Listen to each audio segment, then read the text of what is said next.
Hello दोस्तों, step towards stock market YouTube channel पे आप सभी का स्वागत है।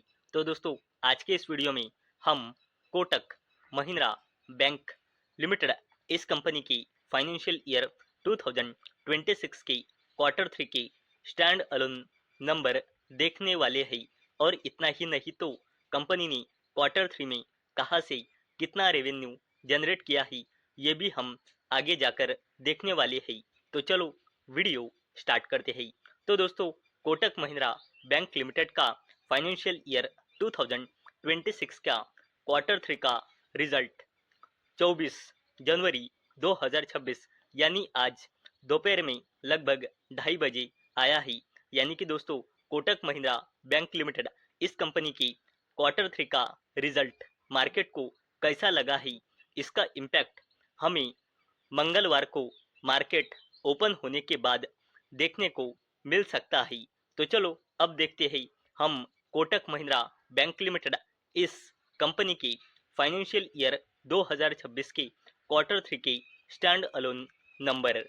तो दोस्तों, ये है कोटक महिंद्रा बैंक लिमिटेड इस कंपनी की फाइनेंशियल ईयर 2026 के क्वार्टर 3 के स्टैंड अलोन नंबर। और दोस्तों, पूरा डेटा करोड़ में दिया गया है। सिर्फ ईपीएस यानी कि अर्निंग्स पर इक्विटी शेयर को छोड़कर ईपीएस सिर्फ और सिर्फ रुपीज में रहता है। और दोस्तों, ये है ईयर ऑन ईयर बेसिस पे कंपैरिजन और ये है क्वार्टर ऑन क्वार्टर बेसिस पे कंपैरिजन। तो दोस्तों, कोटक महिंद्रा बैंक लिमिटेड का इंटरेस्ट अर्न क्वार्टर 3 में ईयर ऑन ईयर बेसिस पे और क्वार्टर ऑन क्वार्टर बेसिस पे बोथ केस में बढ़कर क्वार्टर 3 में आया है 13,903 करोड़ रुपए। वैसे ही कोटक महिंद्रा बैंक लिमिटेड का total income year on year basis पे और क्वार्टर ऑन क्वार्टर बेसिस पे बोथ केस में बढ़कर क्वार्टर 3 में आया है 16,741 करोड़ रुपए। वैसे ही अगर दोस्तों हमने कोटक महिंद्रा बैंक लिमिटेड की टोटल एक्सपेंडिचर यानी कि खर्च देखे तो वो भी ईयर ऑन ईयर बेसिस और क्वार्टर ऑन क्वार्टर बेसिस पे बढ़कर क्वार्टर 3 में आई है 11,361 करोड़ रुपए।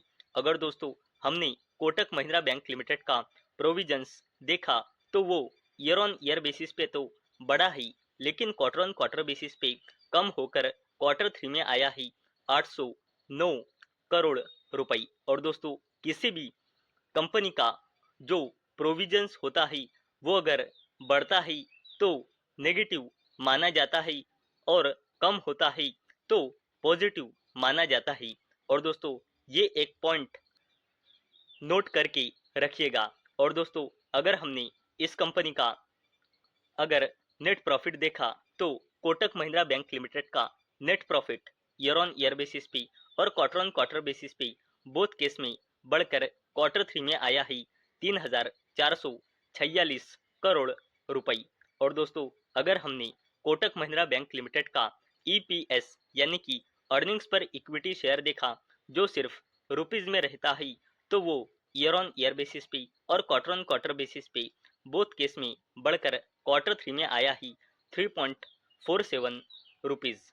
और दोस्तों, अगर हमने कोटक महिंद्रा बैंक लिमिटेड का अगर एनपीए रेशियो देखा यानी कि नॉन परफॉर्मिंग एसेट्स रेशियो, और दोस्तों किसी भी बैंक का अगर एनपीए कम होता है तो ये एक पॉजिटिव माना जाता है और अगर किसी भी बैंक का एनपीए बढ़ता है तो ये एक नेगेटिव साइन माना जाता है।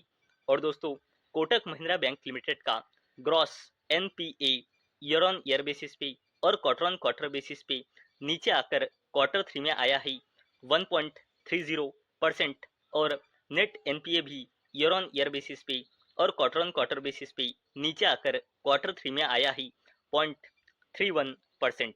यानी कि दोस्तों, कोटक महिंद्रा बैंक लिमिटेड का ग्रॉस एनपीए और net NPA year on year basis पे और क्वार्टर ऑन क्वार्टर बेसिस पे बोथ केस में दोनों ही नीचे आई है, जो एक कोटक महिंद्रा बैंक लिमिटेड के लिए पॉजिटिव साइन है। और दोस्तों, अब हम देखते हैं कोटक महिंद्रा बैंक लिमिटेड ने फाइनेंशियल ईयर 2026 की क्वार्टर 3 में कहां से कितना रेवेन्यू जनरेट किया है। तो दोस्तों, हम यहाँ पे देख सकते हैं कोटक महिंद्रा बैंक लिमिटेड ने कॉरपोरेट और होलसेल बैंकिंग में क्वार्टर 3 में रेवेन्यू जनरेट किया है 6,206 करोड़ रुपए, जो ईयर ऑन ईयर बेसिस पे बढ़ा है लेकिन क्वार्टर ऑन क्वार्टर बेसिस पे कम हुआ है। वैसे ही दोस्तों हम यहाँ पे पूरा डेटा देख सकते हैं, रिटेल बैंकिंग का, डिजिटल बैंकिंग का, बाकी भी डेटा आप यहाँ पे देख सकते हो और ईयर ऑन ईयर बेसिस पे और क्वार्टर ऑन क्वार्टर बेसिस पे भी कंपेयर करके देख सकते हो। और टोटल रेवेन्यू है कोटक महिंद्रा बैंक लिमिटेड का क्वार्टर 3 में 16,741 करोड़ रुपए, जो ईयर ऑन ईयर बेसिस पे और क्वार्टर ऑन क्वार्टर बेसिस पे बोथ केस में ग्रो हुआ है। तो दोस्तों आज के इस वीडियो में हमने कोटक महिंद्रा बैंक लिमिटेड इस कंपनी के फाइनेंशियल ईयर 2026 की क्वार्टर 3 की स्टैंड अलोन नंबर देखे हैं। और दोस्तों किसी भी बैंक के क्वार्टर 3 के जो रिजल्ट रहते हैं वो हमेशा स्टैंड अलोन देखने की रहते हैं। और दोस्तों इतना ही नहीं तो हमने ये भी देखा कि क्वार्टर 3 में कोटक महिंद्रा बैंक लिमिटेड ने कहां से कितना रेवेन्यू जनरेट किया है। तो दोस्तों मुझे उम्मीद है आपको ये वीडियो पसंद आई होंगी। तो दोस्तों अगर आपको ये वीडियो पसंद आई होंगी तो इस वीडियो को लाइक करें और चैनल को सब्सक्राइब करें। और दोस्तों मैंने ये वीडियो सिर्फ और सिर्फ एजुकेशन और इंफॉर्मेशन पर्पस के लिए बनाई है। मेरी ओर से कोई भी रिकमेंडेशन नहीं है कि आप इस स्टॉक को बाय करो, सेल करो या फिर होल्ड करो। तो चलो मिलते हैं अगले वीडियो में, तब तक के लिए टाटा बाय बाय।